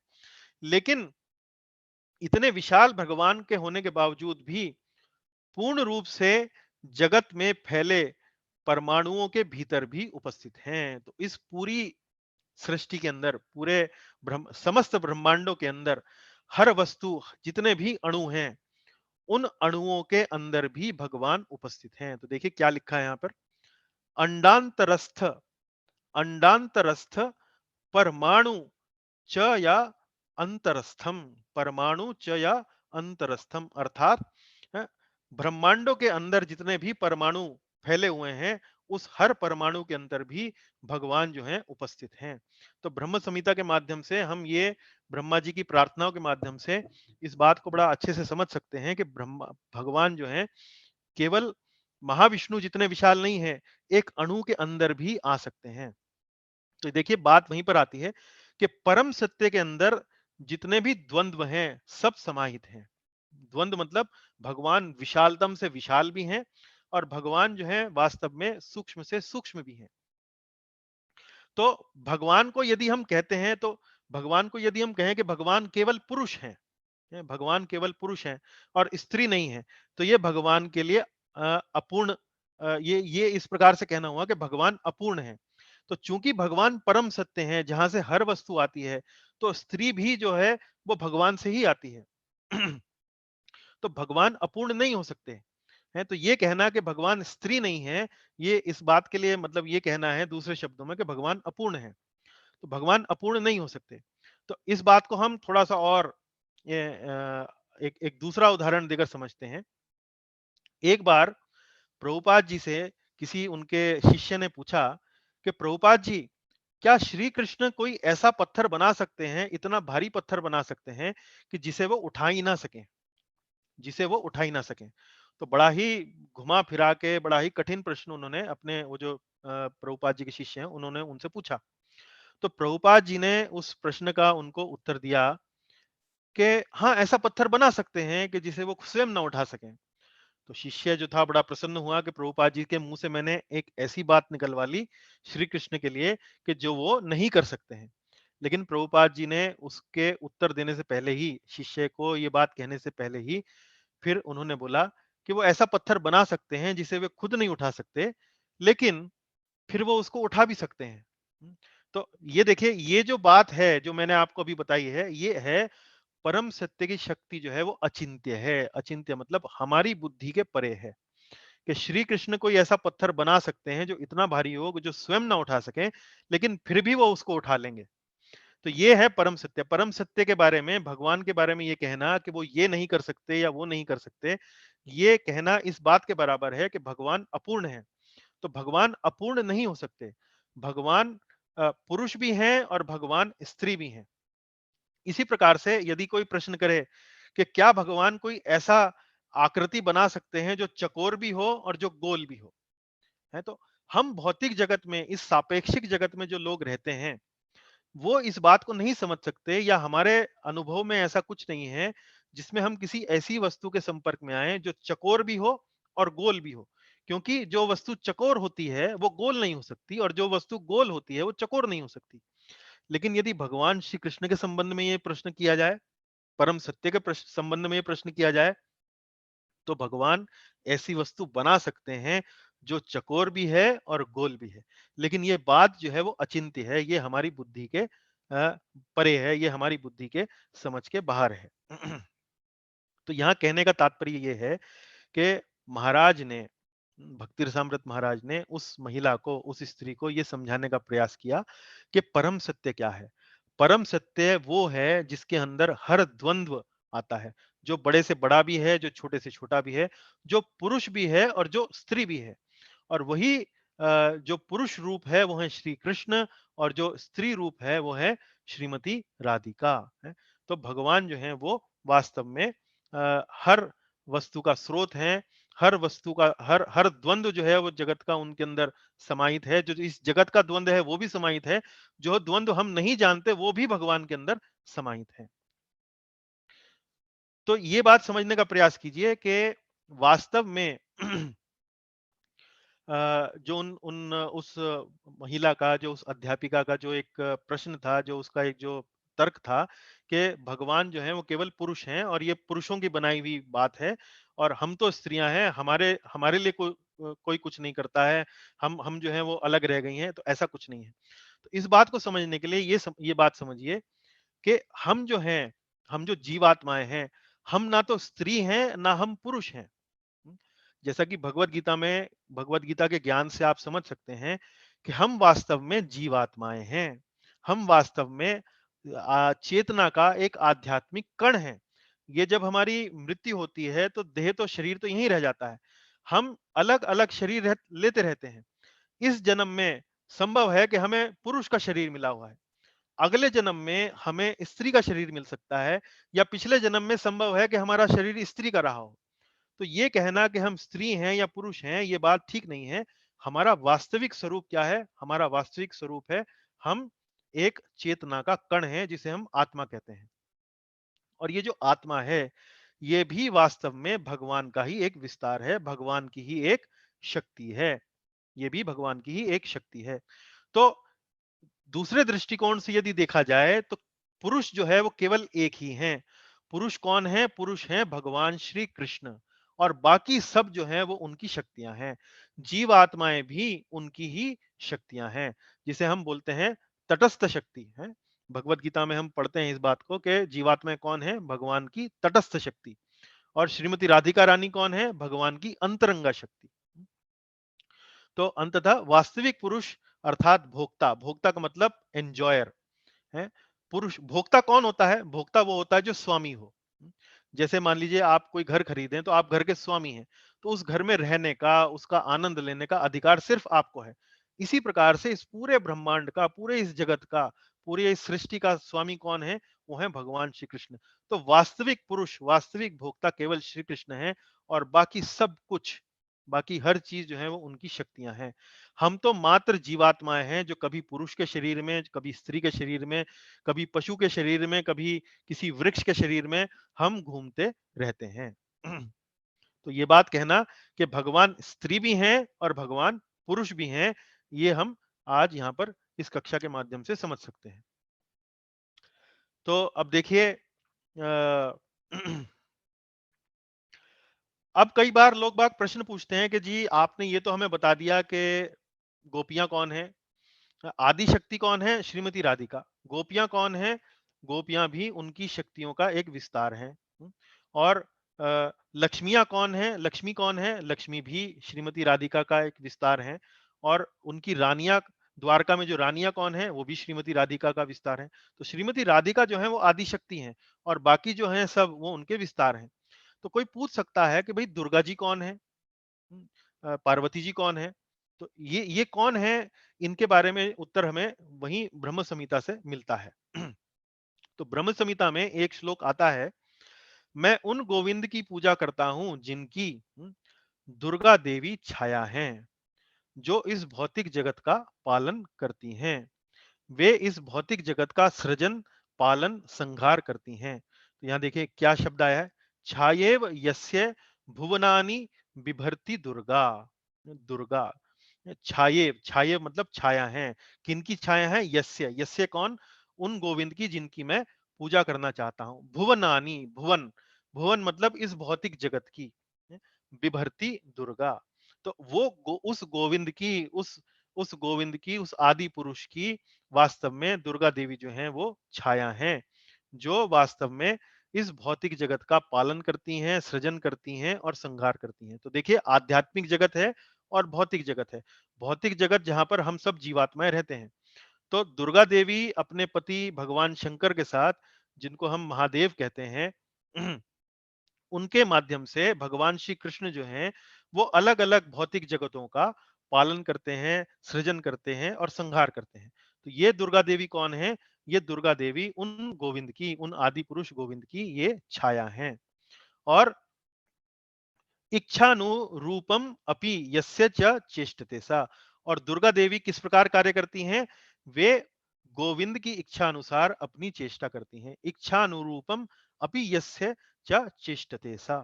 तो ये दुर्गा देवी का भी थोड़ा सा यहाँ पर विवरण ब्रह्म संहिता में दिया गया है। तो इस तरह से हम समझ सकते हैं, वैष्णव दर्शन में इस बात को बड़ा अच्छे तरीके से समझाया गया है कि कौन व्यक्ति कौन है, कौन व्यक्तित्व कौन है, शिव जी कौन है, दुर्गा जी कौन है, श्रीमती राधिका रानी कौन है, सीता जी कौन है, लक्ष्मी जी कौन है, भगवान शंकर कौन है। इस प्रकार से अलग अलग जो ये वैदिक साहित्य के जितने भी अलग अलग ये जो हम व्यक्तित्व देखते हैं, इनको यदि सही समझना हो तो वैष्णव दर्शन में इनका बड़ा ही सटीक और पर्याप्त संतोषजनक उत्तर आप ढूंढ सकते हैं। अब इस घटना को जानने के बाद, समझने के बाद महाराज ने जब उन माताजी को, उन मैडम को समझाया कि भाई भगवान जो है वो वास्तव में स्त्री भी हैं और पुरुष भी हैं। तो अब हम ये समझना चाहेंगे कि भाई हम, जब हम अपनी प्रार्थनाएं करते हैं, जब हम अपनी साधना इत्यादि करते हैं, तो हम वहां पर राधा रानी को कब याद करते हैं? तो देखिए उसके बारे में थोड़ा सा समझिए। हरे कृष्ण महामंत्र, हम अपनी भगवत गीता की जितनी भी कक्षाएं होती हैं उनका आरंभ जो है वो हरे कृष्ण महामंत्र के उच्चारण से करते हैं। तो हम क्या बोलते हैं? हरे कृष्ण कृष्ण कृष्ण हरे हरे, हरे राम राम राम हरे हरे। तो यहाँ राम, हरे और कृष्ण तीन शब्द यहाँ पर आते हैं। तो इसमें राम जो है वो किसके लिए आया है? वो आया है बलराम जी के लिए। कृष्ण जो आया है वो भगवान श्री कृष्ण के लिए आया है। और हरे, हरे शब्द किसके लिए आया है? ये हरे शब्द जो आया है वो आया है राधा रानी के लिए। तो राधा रानी को क्या कहा जाता है? राधा रानी को कहा जाता है हरा। और जब वो हम संबोधन करते हैं, जब हम किसी को बोलते हैं, तो संबोधन करने में वो शब्द जो है वो हरे हो जाता है। जैसे जब हम सीता बोलते हैं, जैसे भगवान श्री राम माता सीता को जब बोलते थे तो बोलते थे हे सीते, हैं, हे सीते, हैं। तो इस तरह से जब हरा शब्द जब बोला जाता है, संबोधन में माध्यम से बोला जाता है, तो वो हरे हो जाता है। तो हरे कृष्ण कृष्ण कृष्ण हरे हरे। और हरे शब्द का अर्थ क्या है? हरा शब्द कहां से आता है? हरा शब्द आता है हरि से। और हरि का मतलब क्या होता है? हरि का मतलब होता है हरण करने वाला, सब कुछ हमारा चुरा लेने वाला, हमारा ले लेने वाला। और क्या चुरा लेने वाला? अमंगल। अमंगल चुरा लेने वाले को क्या बोलते हैं? हरि बोलते हैं।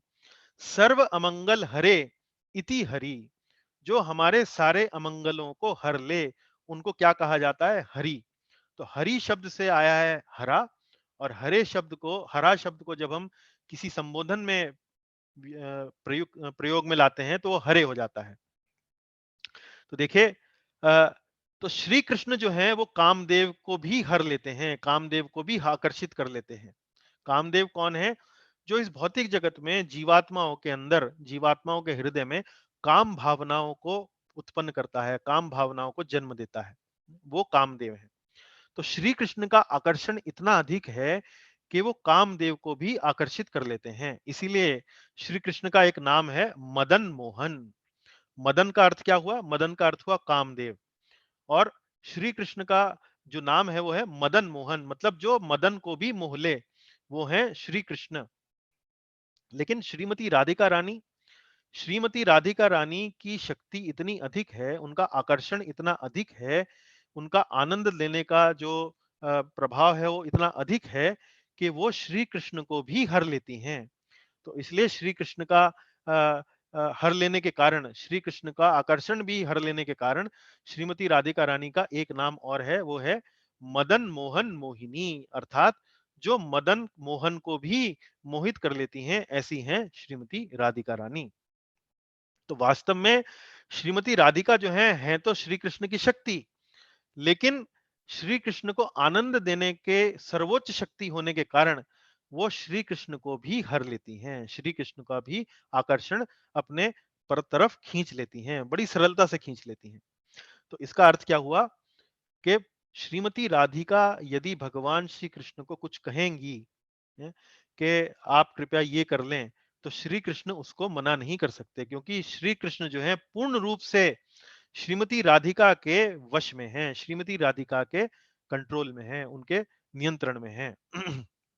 तो इसीलिए हम जो भक्तगण हैं, वो श्रीमती राधिका से जब प्रार्थना करते हैं, जो कि जिनका हृदय वास्तव में कोमल है, वास्तव में उनका हृदय जो है बड़ा सुहृद है, मतलब जो उनका जो हृदय है बड़ा ही सॉफ्ट है, तो वो हमारी प्रार्थनाओं को बड़ा अ, आसानी से सुन सकती हैं, और हमारी सिफारिश जब वो भगवान श्री कृष्ण से करती हैं, तो श्री कृष्ण जो है वो जल्दी से मना नहीं उसको कर सकते हैं। अब देखिए अब ये जो हमने आपको बोला था जब हम प्रभुपाद जी का तात्पर्य पढ़ रहे थे, और उस तात्पर्य में अंत में जो पद, जो पैराग्राफ आया था जिसमें भगवान की शक्तियों के बारे में विवरण दिया गया है, तो आज हम इस स्लाइड के माध्यम से उन शक्तियों के बारे में हम आपको समझाने का प्रयास करेंगे। तो अभी तक हम काफी देर से बात कर रहे हैं कि श्रीमती राधिका जो है वो भगवान की शक्ति हैं। अनेक बार हम इस बात का विवरण दे चुके हैं। तो ये भगवान की शक्ति जो है उसके अलग अलग प्रकार की शब्दावली आती है, कि जैसे महामाया जो है वो भगवान की शक्ति है, योग माया जो है वो भगवान की शक्ति है, अंतरंगा भगवान की शक्ति है, अंतरंगा शक्ति बोलते हैं, बहिरंगा शक्ति बोलते हैं, तटस्थ शक्ति बोलते हैं। तो भगवान की शक्तियों के अलग अलग नाम हम देखने को मिलते हैं वैदिक साहित्य में। तो ये अलग अलग नामों का क्या अर्थ है, और श्रीमती राधिका रानी के लिए हम बोलते हैं कि ये भगवान को आनंद देने वाली शक्ति है। तो इस बात को हम थोड़ा सा समझने का प्रयास करेंगे कि शक्तियों का, भगवान की अलग अलग शक्तियों का ये चक्कर क्या है, सरलता से इसको समझने का प्रयास करेंगे। तो देखिए, भगवान की शक्ति तो एक ही है, लेकिन जब वो भिन्न भिन्न कार्यों के लिए प्रयोग की जाती है तो उन शक्तियों का नाम भी अलग अलग हो जाता है। उदाहरण के रूप में समझेंगे, जैसे बिजली जो है वो शक्ति है, बिजली के अंदर एक पावर है, एक शक्ति है। उस बिजली के माध्यम से जब आप अपना रेफ्रिजरेटर चलाते हैं, जब आप अपना घर में फ्रिज चलाते हैं, या घर में अपने कमरे में अपना एयर कंडीशन चलाते हैं, तो वो ही बिजली की शक्ति जो है आपको ठंडक देती है। लेकिन वही बिजली की शक्ति जब सर्दियों में आप अपने कमरे में हीटर चलाते हैं, या किसी और कार्य में, या अपने रसोई घर में कोई टोस्टर चलाते हैं, तो वही बिजली की शक्ति जो है आपको गर्मी देती है। तो शक्ति वही है, लेकिन उसका जो प्रयोग आप करते हैं, जब आप उसको उपयोग में लाते हैं, तो वो अलग-अलग नाम से जानी जाती है। एक जगह उसको कहते हैं आप एयर कंडीशनर, दूसरी जगह आप कहते हैं उसको हीटर। इसी प्रकार से दूसरा उदाहरण लीजिए, जैसे आपकी गाड़ी है, आपकी कार है, जिसे आप मोटर कार कहते हैं, जिसे आप चलाते हैं। वो मोटर कार में जो इंजन होता है, वो किस पदार्थ का बना होता है? वो लोहे का बना होता है। पूरा इंजन जो है लोहे का बना होता है। लेकिन उस इंजन में कहीं कोई पाइप है, कहीं कोई पंखा है, कहीं कोई दूसरा उपकरण है, कहीं कोई गियर है, कहीं कोई अलग-अलग उपकरण है।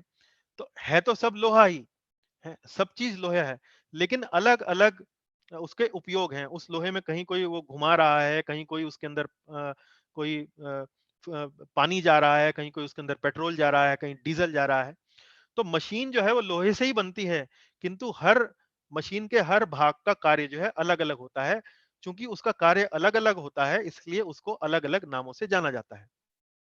इसी प्रकार से भगवान की शक्ति एक ही है, लेकिन जब वो अलग-अलग कार्यों के लिए प्रयोग होती है, तो उसके नाम भी अलग-अलग हो जाते हैं। तो भगवान की शक्तियों के अलग-अलग नाम क्या हैं? जैसे उदाहरण के लिए बहिरंगा शक्ति और अंतरंगा शक्ति। अंतरंगा शक्ति आ गया, आध्यात्मिक शक्ति के लिए ये शब्द उपयोग होता है। जब अंतरंगा शक्ति काम करती है, तो वो जीवों को भगवान की ओर आकर्षित करती है। लेकिन जब बहिरंगा शक्ति काम करती है, जिसे हम महामाया बोलते हैं। महामाया मतलब जब हम इस भौतिक जगत में रहते हैं, तो भौतिक जगत में भगवान की बहिरंगा शक्ति अर्थात महामाया शक्ति काम करती है। माया शक्ति का कार्य क्या है? माया शक्ति का कार्य है जीव के सामने प्रलोभन उत्पन्न करना। उसको अलग-अलग प्रकार के प्रलोभन देना कि ये करोगे तो आनंद मिलेगा, पिक्चर देखोगे तो आनंद मिलेगा, छोला-भटूरा खाओगे तो आनंद मिलेगा। तो जीव जब उस प्रलोभन में पड़ जाता है, तो वो भगवान को भूल जाता है। तो ये माया शक्ति जीव को भगवान कृष्ण से दूर ले जाने का, भुलाने का कार्य करती है। उसी प्रकार से अंतरंगा शक्ति जीव को भगवान के निकट लाने का कार्य करती है। लेकिन अंतरंगा शक्ति के भी 3 प्रकार बताए गए हैं। वो है संधिनी, संवित और आह्लादिनी। हैं? ये 3 प्रकार की शक्तियां हैं। तो संधिनी शक्ति क्या है? संधिनी शक्ति के माध्यम से भगवान जो है वो अपना अस्तित्व बनाकर रखते हैं। जैसे श्री कृष्ण का जो रूप है, जैसा रूप आप देखते हैं, तो भगवान की इस संधिनी शक्ति के कारण जिस प्रकार का रूप आप देखते हैं, पीतांबर है, सर पर मुकुट है, मोर पंख है, उनका बादल के वर्ण जैसा, रंग जैसा उनका जो कॉम्प्लेक्शन है, उस प्रकार का उनका वर्ण है, उनका रंग है। तो संधिनी शक्ति के माध्यम से भगवान के दिव्य रूप का निर्माण होता है। भगवान अपने रूप का अपना अस्तित्व बनाकर रखते हैं। संवित शक्ति के माध्यम से भगवान स्वयं को जानते हैं कि वो भगवान हैं। भगवान श्री कृष्ण ये समझ पाते हैं कि मैं भगवान हूँ, ये बात वो समझते हैं। और जो उनके जो अन्य लोग हैं, जो जीवात्माएँ हैं, भगवान की संवित शक्ति के माध्यम से ही समझ पाते हैं कि ये भगवान श्री कृष्ण हैं। और इसी प्रकार से जो तीसरी शक्ति है, वो है आह्लादिनी शक्ति, ह्लादिनी शक्ति। ह्लादिनी शक्ति का अर्थ क्या है? ह्लादिनी शक्ति का अर्थ है जिस शक्ति के माध्यम से भगवान स्वयं आनंद का अनुभव करते हैं। तो भगवान ने अपना विस्तार किया श्रीमती राधिका के रूप में, और श्रीमती राधिका के रूप में वो अपना आनंद आनंद लेते हैं। राधा रानी के माध्यम से वो आनंद लेते हैं। और यही ह्लादिनी शक्ति जब जीवात्माएं भगवान की भक्ति करते हैं, भक्ति का अर्थ क्या हुआ? भगवान की कथाओं का श्रवण किया, भगवान की आरती करी, भगवान के दर्शन किए। तो कई बार आपने अनुभव किया होगा कि जब हम कोई आध्यात्मिक कार्य करते हैं, तो हमारे हृदय के अंदर एक आनंद की अनुभूति होती है। तो वो कहाँ से आ रही है? वो आ रही है ह्लादिनी शक्ति के माध्यम से, वो हम आनंद अनुभव करते हैं। जीव जो है वो उस आनंद को अनुभव करते हैं। अब ये जो आह्लादनी शक्ति है, इसको जब हम इसका सार ढूँढते हैं, इसका जब हम एसेंस ढूँढते हैं, तो उसका सार है प्रेम। और उस प्रेम का सार जब हम ढूँढते हैं, तो उस प्रेम का सार है भाव। और उस भाव का सार जब हम ढूँढते हैं, वो है महाभाव। और श्रीमती राधा रानी कौन है? उस महाभाव का मूर्तिमान स्वरूप हैं। यदि उस महाभाव को एक आकृति दी जाए, एक व्यक्तित्व के रूप में उसको यदि बनाया जाए, तो क्या चित्र निकल के आएगा? क्या आकृति आपको निकल के आएगी? श्रीमती राधा रानी।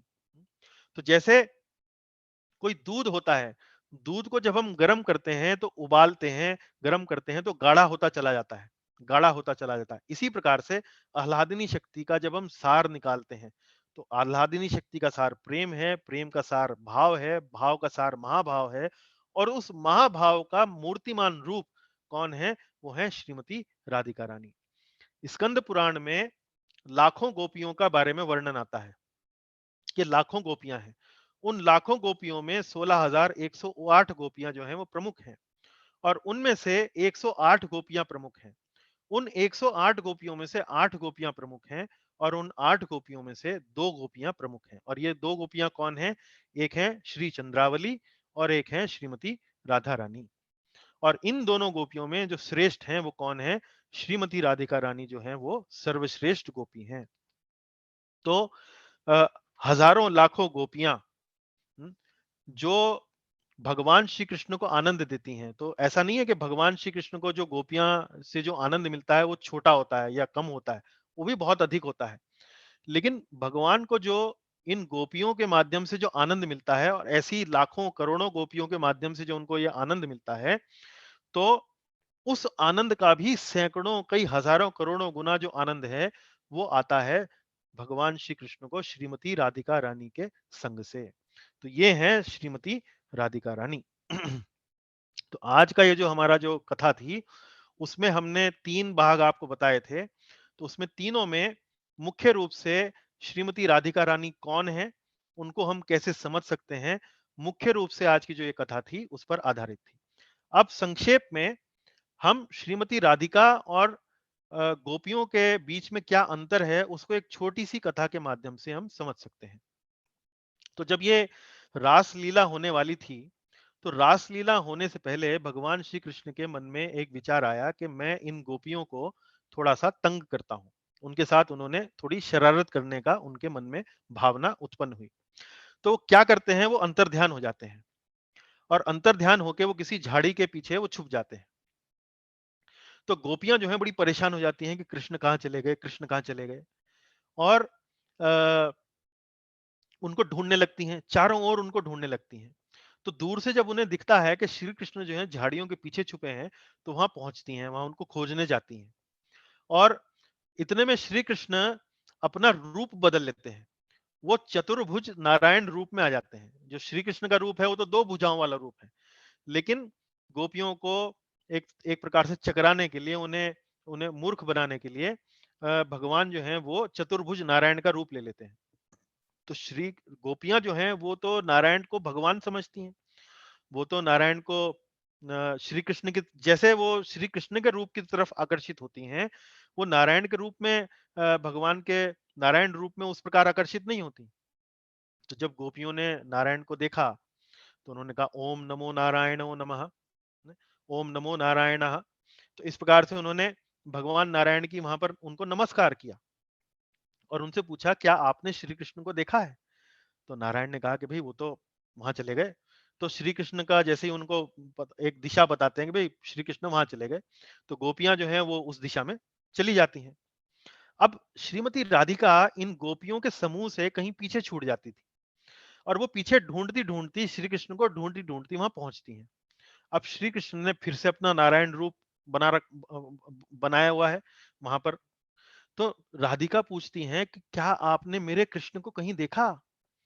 तो श्री कृष्ण जैसे ही राधिका राधा रानी के सामने आते हैं, तो उनका जो चतुर्भुज रूप है वो सब समाप्त हो जाता है। वो जो 2 हाथ, जो अतिरिक्त हाथ जो उनके निकलते हैं वो सब पिघल जाते हैं, वो सब गिर जाते हैं और श्री कृष्ण को मूल अपने श्याम सुंदर रूप में वहां पर श्रीमती राधिका के सामने आना ही पड़ता है। तो श्री राधा के सामने अपना नारायण रूप छोड़ने के लिए वो विवश हो जाते हैं।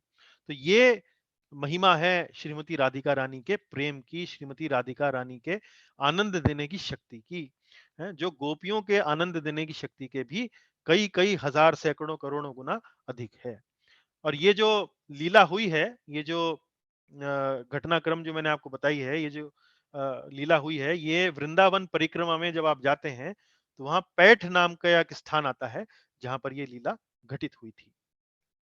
और आज की कक्षा की ये अंतिम स्लाइड ये है कि श्रीमती राधिका रानी का वास्तव में आविर्भाव अर्थात जन्म जो है वो किस प्रकार हुआ। तो उनके ये आविर्भाव की कथा है। तो एक बार वृषभानु महाराज, जो नंद महाराज के घनिष्ठ मित्र थे, वो एक दिन यमुना नदी पर स्नान करने के लिए जाते हैं। और यमुना नदी पर वो देखते हैं कि एक बड़ा ही प्रकाशमान, एक कमल पुष्प जो है वो तैर रहा है और उसके अंदर से बड़ा प्रकाश निकल रहा है। और जब वो निकट जाकर देखते हैं, तो बड़ा अद्भुत दृश्य देखते हैं कि उस प्रकाशमान कमल के अंदर एक सोने के रंग वाली हैं, प्रकाशमान, वो जो बालिका थी, सोने के रंग वाली बालिका, अति सुंदर बालिका वहां पर लेटी हुई है, वहां पर उपस्थित है। और वो बालिका के शरीर से भी प्रकाश निकल रहा है, और उसका वर्ण जो है, उसका जो कलर है, उसका जो रंग है, वो है सोने के रंग के समान, पिघले हुए सोने के समान। तो अब जब वृषभानु महाराज ये सब देख रहे हैं, तो उनको समझ में नहीं आता है कि ये क्या चल रहा है। तो तुरंत वहां पर ब्रह्मा जी प्रकट होते हैं। ब्रह्मा जी प्रकट होते हैं और वो वृषभानु महाराज को उनके पूर्व जन्म की कथा बताते हैं कि वे और उनकी जो पत्नी है कीर्तिदा, पूर्व जन्म में उन्होंने बड़ी तपस्या करी, और तपस्या करके उन्होंने ये वरदान मांगा कि भगवान की जो नित्य संगिनी है, भगवान की जो आह्लादिनी शक्ति है, वो वास्तव में उनकी पुत्री के रूप में जन्म लें। तब उस वरदान को पूरी करने के लिए उन्होंने बताया कि ये वही भगवान की नित्य संगिनी है, और तुम इनको ले जाओ और इनका पालन पोषण करो। तो वृषभानु महाराज बड़ा प्रसन्न होते हैं, और वो बालिका जो है वो ब्रह्मा जी वृषभानु महाराज को उनको सौंपते हैं, और वो उनको अपने घर ले आते हैं। और बड़ा प्रसन्न है, वो अपनी पत्नी कीर्तिदा को सब बताते हैं, सब बड़ा हर्ष का वातावरण है। लेकिन एक बात को लेकर वहां पर वातावरण थोड़ा सा चेंज हो जाता है, बदल जाता है। वो क्या है कि ये जो इतनी नन्ही सी जो ये बालिका है, ये ना तो अपनी आंख खोल रही है, और ना ही अपना मुख खोल रही है, ना कुछ बोल रही है, ना कुछ अपनी आंखों से आंखें खोल रही है। तो इस बात को देखकर सब लोग बड़ा चिंतित हो जाते हैं। वो सोचते हैं कि लगता है कि ये तो अंधी है, ये तो गूंगी है। और जो उत्सव मनाने की बात वो सोच रहे थे कि बालिका का जन्म हुआ है, वो आई है हमारे घर में, उसका उत्सव मनाया जाए, तो वो सोचने लगे कि भाई उत्सव मनाएं या ना मनाएं। तो ऐसे में शंका का निवारण करने के लिए कौन आते हैं? नारद जी आते हैं। और नारद जी जो हैं, जब उन्हें पता लगा कि यहाँ पर ब्रज में श्री कृष्ण का आविर्भाव हो चुका है, श्री कृष्ण जो है प्रकट हो चुके हैं, तो उन्होंने ये अनुमान लगा लिया कि हो ना हो, है श्री कृष्ण की नित्य संगिनी श्रीमती राधिका, वो भी कहीं ना कहीं अब आने ही वाली है। तब वो अलग-अलग जाकर देखते, अलग-अलग जाकर ये पूछताछ करते कि भाई कहीं तुम्हारे घर में किसी बालिका का तो जन्म नहीं हुआ, किसी बालिका का तो जन्म नहीं हुआ। तो जब उन्हें पता लगता कि किसी बालिका का जन्म हुआ, तो उसके पास जाकर जब वो देखते, तो उनके मन में कोई भावना नहीं उत्पन्न होती थी, उनको कोई भाव नहीं आता था, तो समझ जाते थे कि भाई ये बालिका जो है राधिका नहीं है। तो जब ऐसे ही ढूंढते-ढूंढते वो एक दिन वृषभानु महाराज के घर पहुंचे, तो उन्हें पता लगा कि उनके घर में एक बालिका का जन्म हुआ है। वृषभानु महाराज ने बड़ा सोच समझ के उनको बताया कि भई बड़ा कठिनाई से उनको बताया कि भई हाँ, मेरे घर में बालिका का जन्म हुआ है, मुझे ऐसे-ऐसे बालिका मिली है, और वो ना तो अपनी आँख खोल रही है, ना मुँह खोल रही है। तो नारद मुनि कहते हैं कि एक बार मुझे देखने दो। और जब नारद मुनि उनको देखने गए, तो दर्शन करने पर, उस बालिका के दर्शन करने पर उनके पूरे शरीर में भक्तिमय जो भावनाएँ होती हैं, जो उनके जो विकार होते हैं, अष्ट सात्विक विकार जिनको बोलते हैं, उस प्रकार के विकार जो हैं उत्पन्न हुए। आँखों से अश्रु बहना, शरीर पर जो बाल होते हैं उनका खड़ा हो जाना, इस प्रकार से अनेक-अनेक अष्ट सात्विक विकार बताए गए हैं। तो श्रीमती राधिका ने अपना उनको दर्शन दिया, और नारद मुनि से अपना किशोरी रूप का उनको दर्शन कराया। तो नारद मुनि को जब दर्शन हुआ राधा रानी का, तो वो बेहोश हो गए, और जब राधा रानी ने उनका स्पर्श किया, तब उनको होश आया। और होश जब उन्हें आया और वो कमरे से बाहर आए, तो वृषभानु महाराज ने उनसे पूछा, महाराज क्या हुआ, हम उत्सव मनाएं कि ना मनाएं? अब नारद मुनि जो है वो अपने भावनाओं में चलते चले जा रहे हैं, वो अपना आगे बढ़ते चले जा रहे हैं। तो उन्होंने अंततः उनको वृषभानु महाराज को कहा कि हाँ, आपको उत्सव मना लेना चाहिए। हैं? तो उत्सव मनाने के लिए वृषभानु महाराज ने जगह-जगह न्योता भेजा, निमंत्रण भेजा। नंद महाराज के यहाँ भी निमंत्रण गया। वो भी यशोदा माई के साथ, श्री कृष्ण के साथ वहां पर पहुंचे। तो श्री कृष्ण जो थे उन दिनों, लगभग उनकी आयु जो थी वो 1 वर्ष 15 दिन के आसपास थी। तो श्री कृष्ण जब वहां उत्सव में होते हैं, और वो घुटनों के बल चलते-चलते उसी कमरे में पहुंच जाते हैं जहां श्रीमती राधिका वहां पर पालने में लेटी हुई हैं। वो खड़े होकर देखते हैं।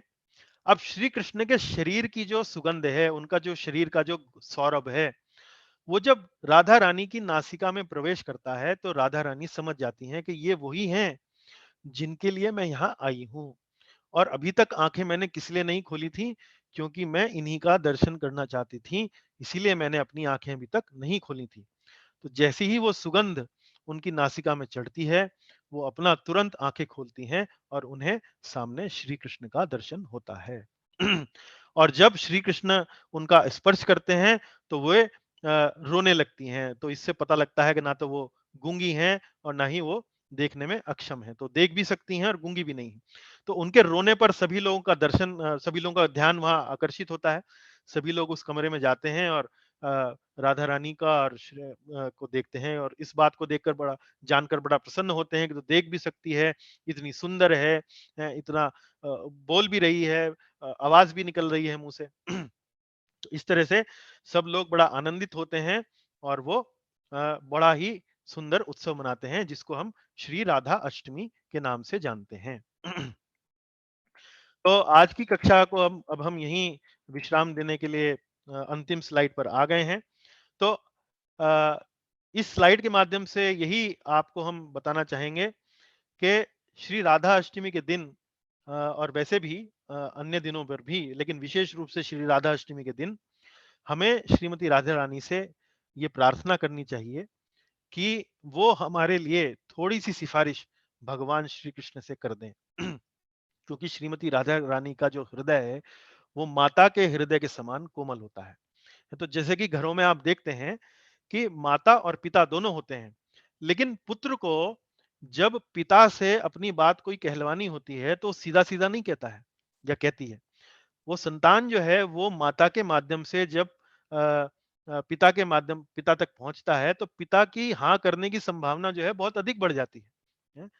तो माता को समझाना, माता को प्रसन्न करना बड़ा सरल होता है। इसलिए श्रीमती राधिका रानी का हृदय जो है कोमल है, लेकिन श्री कृष्ण जो है वो कठोर हैं।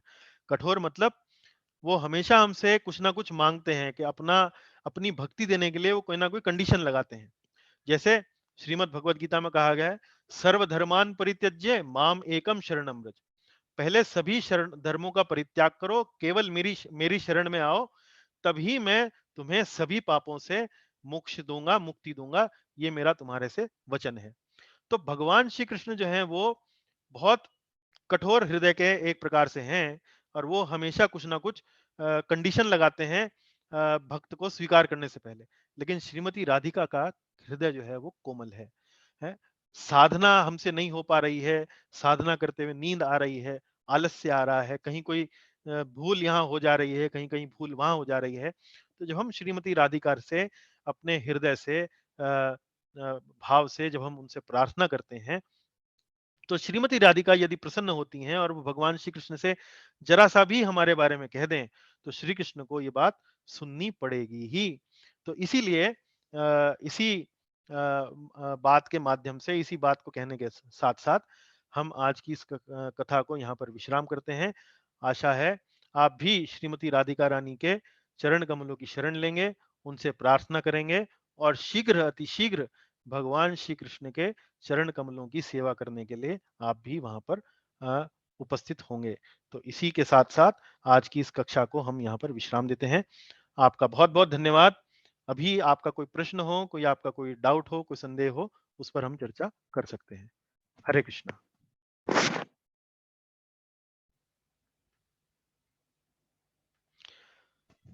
चलिए, आपका कोई प्रश्न है?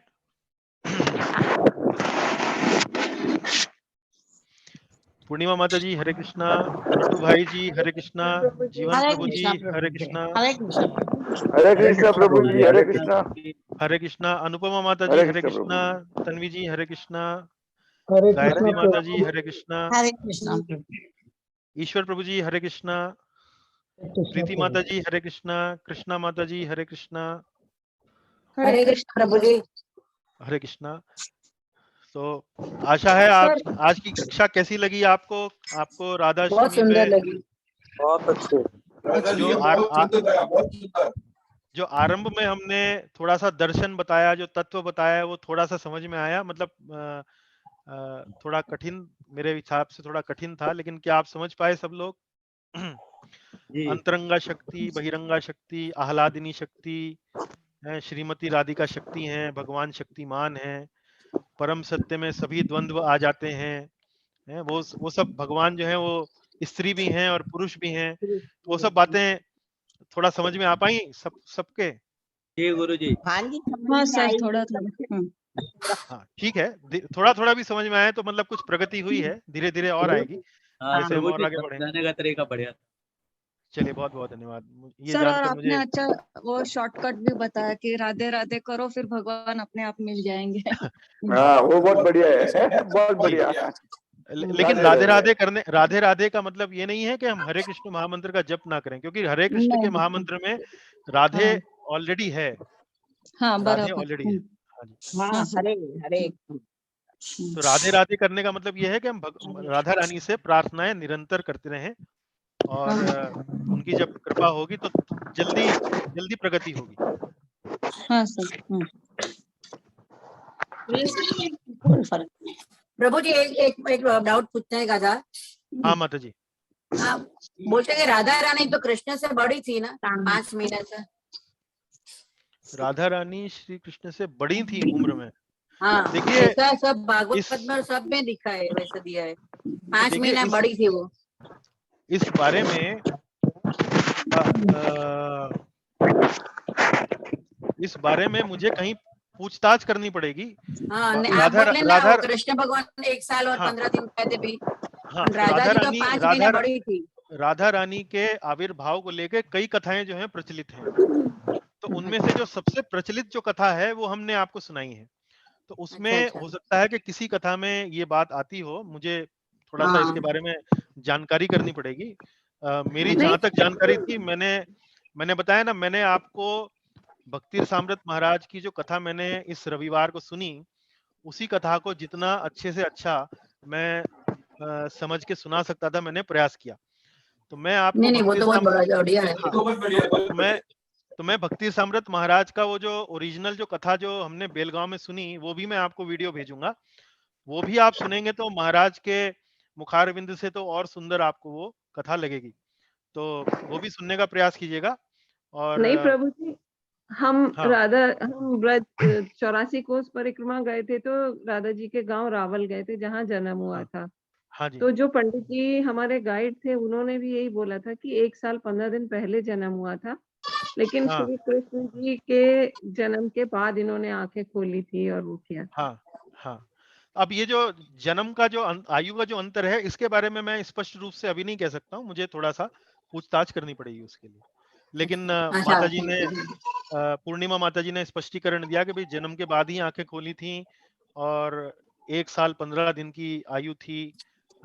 तो ये थोड़े जो मतलब बातें जो है वो मैच कर रही हैं उनकी बातों से भी। मेरे को डाउट था, इसलिए आपको पूछा मैंने। हाँ, नहीं, मैं थोड़ा पता करके बताने का प्रयास करूंगा। हाँ जी, ओके। जय श्री कृष्ण। हरे कृष्ण प्रभु जी, हरे कृष्ण। चलिए जी, बहुत बहुत धन्यवाद। बहुत ही थैंक यू प्रभु जी, हरे कृष्ण। हरे कृष्णा माता जी। लगा राधा रानी का। अनुपमा माता जी, आपकी रिक्वेस्ट पूरी करी हमने। Hare Krishna. I am very grateful for that. Okay जी, Yeah. चलिए माता जी, धन्यवाद। Gutti in the right. हरे कृष्ण प्रभु जी। हरे कृष्ण प्रभु जी, बहुत ही अच्छा अच्छा जी, अच्छा हाँ, ज्ञान दिया, बहुत ही अच्छा लगा, बहुत ही जी अच्छा प्रभु जी। लगा। ओके, आप कुछ कहनी थी अनुपमा माता जी? Yeah, you use the word Gutti in the beginning, so yeah, really correctly describes it. Gutti, I should say the knots are a little loosened now after this. हाँ, नॉट्स आर लूजन। हाँ ठीक है, लूजन होना चाहिए, क्योंकि अचिंत्य है भगवान की शक्तियां जो हैं, उनको समझना, परम सत्य को समझना अचिंत्य है। Yeah. अचिंत्य मतलब हमारी बुद्धि के परे है, तो जितना समझ में आए उतना अच्छा है। Right. चलिए, ओके, चलिए, बहुत बहुत धन्यवाद। हरे कृष्ण। हरे प्रभु जी। हरे कृष्ण। हरे कृष्णा प्रभु जी, हरे कृष्ण। हरे कृष्णा। जीवन प्रभु, आप तो दूसरी बार सुन रहे हैं। हरे कृष्णा प्रभु जी। अच्छा राकेश प्रभु जी, आपकी भी कुछ गुत्थी सुलझी? राकेश जी। प्रभु जी, सुलझ गई मेरी गुत्थी, निताई सेविनी माता जी का एक लेक्चर था, उससे सुलझ गई।